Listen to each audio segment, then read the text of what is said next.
រឿងដុំថ្ម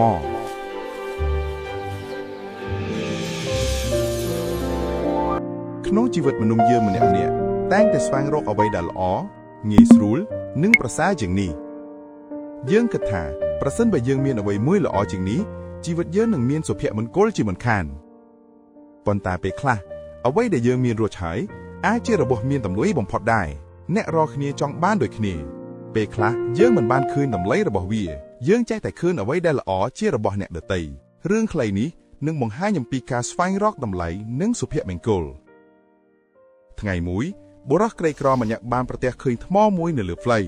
ថ្មនោះមើលទៅសាមញ្ញប៉ុន្តែវាភ្លឺបន្តិចក្រោមពន្លឺថ្ងៃបុរសនោះបានយកថ្មទៅសួរអ្នកលក់ផ្លែឈើថាតើវាមានតម្លៃប៉ុន្មានអ្នកលក់ផ្លែឈើបាននិយាយថាគាត់អាចដូរជាមួយផ្លែឈើមួយផ្លែបានបុរសនោះញញឹមហើយក៏បានយកថ្មនោះដើរចេញទៅបន្ទាប់មកបុរសនោះបានយកថ្មទៅសួរអ្នកជំនួយម្នាក់ទៀតអ្នកជំនាញបាននិយាយថាគាត់អាចទិញវាក្នុងតម្លៃ$100បុរសនោះឮហើយរីករាយណាស់ព្រោះគាត់គិតថាវាជាថ្មធម្មតាតែបុរសនោះក៏នៅតែមិនព្រមលក់ដដែលចុងក្រោយបុរសនោះបានយកថ្មទៅជួបអ្នកជំនាញពេជ្រអ្នកជំនាញបានមើលវាយ៉ាងប្រុងប្រយ័ត្នហើយភ្ញាក់ផ្អើលយ៉ាងខ្លាំង